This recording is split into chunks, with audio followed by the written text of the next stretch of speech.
గురుగారు డిసెంబర్ 31 తారీఖున మనకి వైకుంఠ ఏకాదశి ఉంది. ఈ సంవత్సరంలో ఓవరాల్‌గా మనకు 2 సార్లు వైకుంఠ ఏకాదశి వచ్చింది. 2 సార్లు రావడానికి ప్రధాన కారణం ఏంటి? ఎప్పుడు గూడా వైకుంఠ ఏకాదశి అంటే వైకుంఠ ద్వారం ద్వారా దర్శనం చేసుకోవడానికి జనాలు విపరీతంగా ఇంట్రెస్ట్ చూపిస్తూ ఉంటారు. సో, మంచిదని చెప్పి. సో, అదే విధంగా మరి మళ్ళీ తదుపరి మనకి వైకుంఠ ఏకాదశి ఎప్పుడుంది గురుగారు? చాలామంది ఆ రోజు వైకుంఠ ద్వార దర్శనం చేసుకోలేని వాళ్ళుంటారు. సింపుల్‌గా ఇంట్లోనే పూజా విధానం ఎలా ఉండాలి? ఏ టైంలో మరి ఈ ప్రక్రియ చేసుకుంటే బావుంటుందంటారు? శాంతాగారం భుజగశయనం పద్మనాభం సురేశం విశ్వాకారం గగన సదృశం మేఘవర్ణం శుభాంగం లక్ష్మీకాంతం కమలనయనం యోగి హృద్యానగమ్యం వందే విష్ణుం భవభయహరం సర్వలోకైకనాథం. ఇదంతా శ్రీ మహావిష్ణువు మాయ, లీలామానుష విగ్రహుడు ఆయన. వైకుంఠ ఏకాదశి ప్రతిరోజు ఆయనకు వైకుంఠ ఏకాదశే. నెలలో 2 ఏకాదశులు వస్తాయి, శుక్ల ఏకాదశి, కృష్ణ ఏకాదశి అని, కృష్ణపక్షంలో శుక్లపక్షంలో. అలాంటిది ఈ సంవత్సరము 2 సార్లు మనకి ఏకాదశి అనేటటువంటిది వచ్చింది. లాస్ట్ ఇయర్ కూడా జనవరి నెలలో ఒకసారి, మళ్ళీ డిసెంబర్ నెలలో ఒకసారి. లాస్ట్ ఇయర్ డిసెంబర్ అయితే నెక్స్ట్ ఇయర్ జనవరి లాగా. ఈ తగుళ్ళు మిగుళ్ళు ఉండడం వల్ల ఇలా వస్తుంది. మనం అయిపోయిన వైకుంఠ ఏకాదశులకి మర్చిపోయి ఇప్పుడు కన్ఫ్యూజ్ అవ్వకుండా కొత్తది ఏకాదశులు ఇప్పుడు ఏమున్నాయో అది ఒకటి చెప్పుకుంటే సరిపోద్ది. అది 2025వ సంవత్సరంలో డిసెంబర్ 31వ తేదీన మనకి బుధవారం నాడు వచ్చింది. మోస్ట్ డేంజర్ డేట్ వచ్చింది 31. అంటే 3+1 4 రాహువు. అంటే ఆ రోజు రాహువు అంటే మందు ప్రవహించే రోజు ఆ రోజు 31వ తేదీ. మరి ఆ రోజుకి అధిపతి కూడా ఆయనే, రాహువే వచ్చాడు. ఫస్ట్ అంటే మందు చిందు అన్ని మందు చిందు మటన్ చిందు ఏం తినకూడదు ఈ సంవత్సరం. భక్తులందరికీ ఫస్టే. అందువల్ల ఎవరైతే ఈ యొక్క శ్రీ మహావిష్ణువు యొక్క అనుగ్రహంతో కరుణతో సంపదలు కావాలనుకుంటున్నారో, వాళ్ళ పిల్ల పాపల యొక్క క్షేమం కోరుకుంటున్నారో, చదువులు కావాలనుకుంటున్నారో, ఇవన్నీ కూడా రావాలి అంటే ఆ రోజు మందు ముట్టుకోకూడదు స్ట్రిక్ట్గా.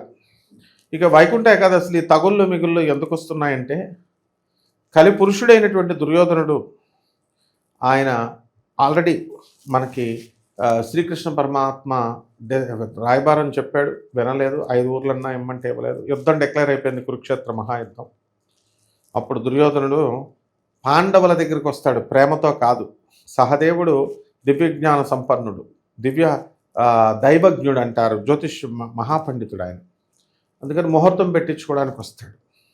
అప్పుడు ఆయన ఏం చెప్తాడు, అమావాస్య రోజున బలిమ్మన్నాడు. బలి అంటే ఈ మేకలనే దున్నపోతులను అలాంటిది కాదు, అది గుమ్మడికాయ బలిమ్మని చెబితే ఆ బలికి ఆ డేట్ ఎంత పని చేసావు నాయన, ఇచ్చేసావా, చెప్పేసావా అని కృష్ణుడు హడిలిపోయి దీన్ని నేను ఏదో ఒకటి చేయాలా, ఉపాయంతో ఏదో ఒకటి చేయాలా అని ఆలోచించి శ్రీకృష్ణ పరమాత్మ అమావాస్య రోజున చేయమన్నాడు కదా వాళ్ళని సహదేవుడు. అమావాస్య కంటే ఒక రోజు ముందే, చతుర్దశి రోజున ముందే కూర్చొని, కృష్ణపక్ష చతుర్దశి రోజున కూర్చొని యుద్ధం స్టార్ట్ అయ్యే ముందు వాళ్ళ పితృదేవతలకి పిండాలు పెడుతున్నాడు కృష్ణుడు.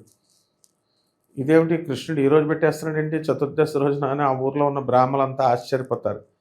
కొంపతీసి ఈరోజు అమావాస్య, సాక్షాత్తు ధర్మమే కృష్ణుడు. అలాంటిది ఈయన పెడుతున్నాడంటే సంథింగ్ లెక్కల్లో తేడా వచ్చినాయి. పంచాంగంలో అందరూ సరిగ్గా లెక్కేలేదు. ఈరోజే పౌర్ణమి, ఈరోజే మనకి అమావాస్య అని చెప్పేసి ఆ ఊర్లో ఉన్న బ్రాహ్మలంతా కూడా మనం కూడా మన పితృదేవతలు పెడేద్దాం రా, ఈరోజే పెట్టేద్దాం అనుకొని అందరూ రెడీ అయిపోతారు. ఇది చూసి పైన ఉన్నటువంటి సూర్యచంద్రులు ఇద్దరు హడిలిపోతారు.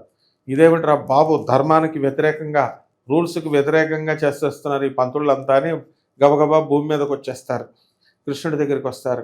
కృష్ణ, ఇది అధర్మం, చతుర్దశి రోజునే పితృదేవతలు పెట్టించేస్తున్నారు వీళ్ళంతా, నువ్వు చేయడం వల్లే ఇదంతా వచ్చింది అని అంటే, అసలు ఈరోజు కాదు కదా, రేపు కదా అంటాడు.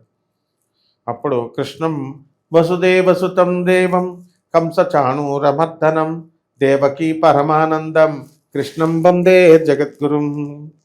కృష్ణుడు జగద్గురువు, ఆయన తప్పెందుకు చేస్తాడు, అప్పుడు బోధిస్తాడు. స్కేల్ పట్టుకొని what is the definition of అమావాస్య.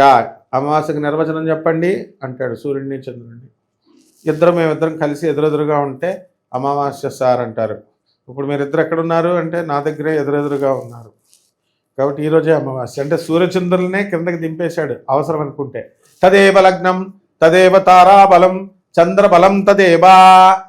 గురువు ఎప్పుడైతే తనకి శిష్యుడి మీద మనసు కలిగి నాయన నీకు మంత్రోపదేశం చేస్తాను రా అని అన్నాడు అనుకో, వెళ్ళిపోవాలి శిష్యుడు.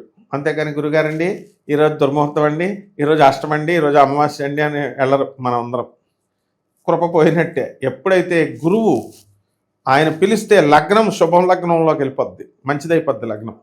తారాబలం విపత్తారా గిపత్తారా ఇవన్నీ నో, పరమమిత్రతార అయిపోతుంది. అలాగే తారాబలం చంద్రబలం, చంద్రుడు కూడా మంచి స్థానంలోకి వచ్చేస్తాడు. అందువల్లనే గురువు పెళ్లి చేస్తానన్నప్పుడు సమంత మరి వాసుదేవ జగ్గి పిలవగానే శుక్రమూఢం ఉన్నా సరే వెళ్ళిపోయి డిసెంబర్ నెలలో 1వ తేదీని చేసేసుకుంది. మనకు 31వ తేదీన అందరికీ కూడా ఈ యొక్క రాహువు మనకి ఈ విషమ పరీక్ష పెట్టాడు. అంటే దీనివల్ల మనకి వీళ్ళందరూ భక్తితో మందు మానేసి మొక్క మానేసి ఉంటారా వైకుంఠ ఏకాదశి రోజున, లేకపోతే డిసెంబర్ 31 జరుపుకుంటారా అన్నది చూడాలి. అలా కృష్ణ పరమాత్మ ఒక్కరోజు ముందుకు జరిపేశాడు కదా ద్వాపరయుగంలో ఒక్కరోజు. అది కాలక్రమేణా ఈ తగులు మిగులకు కారణమైంది. అందువల్లనే జనవరి నెలలోనూ ఒకసారి, ఆ ముందు డిసెంబర్ నెల ఒక నెల తేడా అలా రావడం ఇవన్నీ జరుగుతున్నాయి అన్నమాట. ఈ తగులు మిగులందరికీ కారణం శ్రీకృష్ణుడు. కాబట్టి ఆయనే మరి వైకుంఠ ఏకాదశి రోజున ఒక్కొక్కసారి ముందు ఒకసారి వెనక పెట్టడం జరుగుతుంది. ఇది ఎప్పుడు పెట్టామన్నది కాదు, శ్రీ మహావిష్ణువు శ్రీకృష్ణ పరమాత్మ చెప్పింది వినాలి మనం. ఏంటంటే మనము వైకుంఠ ఏకాదశిని పొలోమని వెళ్ళిపోయి ఉత్తరం తలుపుని తీసేసుకొని వెళ్ళిపోయి దర్శనం చేసేసినంత మాత్రాన అందరికి మోక్షం వస్తుంది అనుకోవడం తప్పు. అది సింబాలిక్ రిప్రజెంటేషన్గా చెప్పారు మనకి. ఏమిటంటే నాయన మనం ఉత్తర ద్వారంగా తెరుస్తాము, ఉత్తరముఖంగా విష్ణువును చూడండి అని, అంతే అర్థం. దాని అర్థం ఏమిటి, మన శరీరంలో ఉత్తర భాగము దక్షిణ భాగం అని రెండు ఉంటాయి. ఉత్తర భాగము అనేటటువంటిది మనకి ఏమి, ఇది తూర్పు ఉత్తరము. తూర్పు మనం ఇలా నుంచుంటే మనకు ఎడమ చేత్తో ఉన్నది ఉత్తరం అవుతుంది. అలాగే వామాచారము దక్షిణాచారం అంటాం. వామాచారం అంటే ఇది దక్షిణాచారం అంటే కుడి చేత్తో చేసేది. ఈ మనలో ఉన్నటువంటి ఫెమినైన్ ఎనర్జీ వామాచారం, దక్షిణాచారం అంటే లెఫ్ట్ సైడ్ ఎనర్జీని దాన్ని ఉత్తర ద్వారం అంటాం. మీలో ఉన్న స్త్రీ శక్తిని లేపండి అని చెప్పడం దీంట్లో అర్థం. అంటే అప్పుడు క్రియాశక్తిని లేపండి, అమ్మవారిని పూజించండి. మీరే ఆ మహాలక్ష్మి లేపడం వల్ల మనకి ఎనర్జీ వస్తుంది, మోక్షం వస్తుంది, చక్ర విచ్ఛేదనం జరుగుతుందని అర్థం. అంతేగాని పొలోమని మనం ఉత్తర ద్వారంలో వెళ్ళిపోవడం కాదు. ఓకే. ఇక గురుగారు చాలామంది ఆ రోజు వైకుంఠ ద్వార దర్శనం చేసుకోలేరు. ఇంట్లోనే సింపుల్గా పూజ విధానం ఎలా ఉండాలి, ఏ టైం చేసుకుంటే బాగుంటుంది, ఆ గడియలు ఏదైనా ఉంటే చెప్పండి. బ్రహ్మాండమైనటువంటి ప్రశ్న. ఆ రోజు తిరుపతిలో శ్రీ వెంకటేశ్వర స్వామి వారికి 2 గంటల నుంచే, తెల్లవారుజామున 2 గంటల నుంచే తలుపులు తెరిచేస్తారు. ఆ టైం ఫాలో అవ్వచ్చు వీళ్ళు. బ్రహ్మ ముహూర్తంలో తెరిచేస్తారని అర్థం.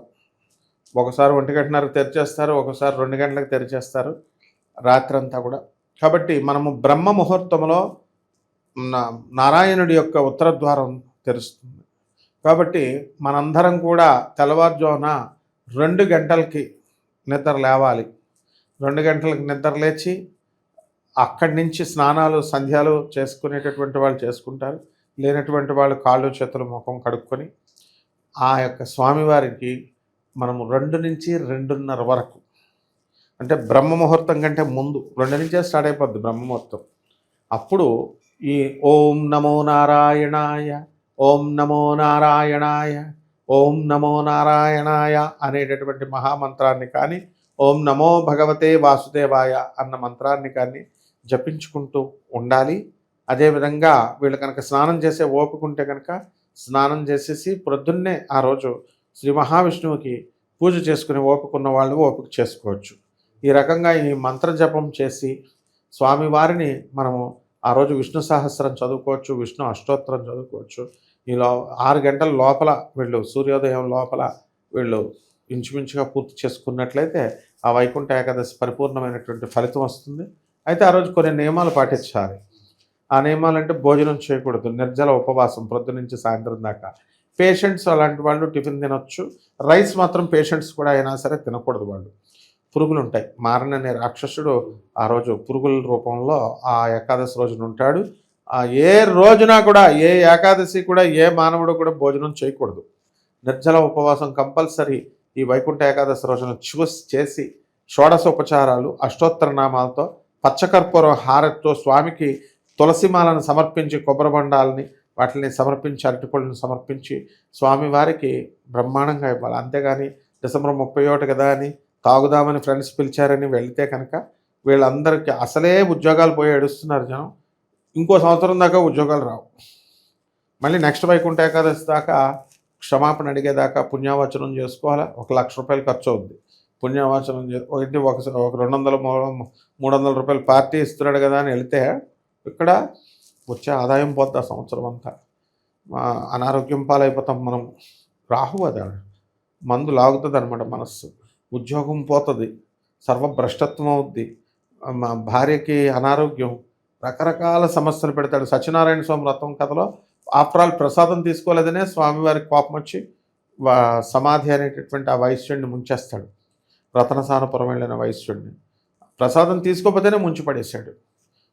వ్రతం చేస్తానని మోసం చేసి వాడు చేయకపోతే ఆ వైశ్యుడికి వాడిని మొత్తం అష్టకష్టాల పాలు చేస్తాడు. కాబట్టి ఎవ్వడు కూడా భారతదేశం మొత్తం మీద ఈరోజు వైకుంఠ ఏకాదశి రోజున ఎట్టి పరిస్థితుల్లో కూడా మందు ముట్టుకోకూడదు, మటన్ చికెన్ ముందు ముట్టుకోకూడదు. ఎలాగైతే గాంధీ జయంతి ఎలాగైతే ఉందో ఆ రకంగా గవర్నమెంట్ కూడా మందు షాపులు, బట్టన్ షాపులు, చికెన్ షాపులు ఆ రోజున క్లోజ్ చేసేయాలి.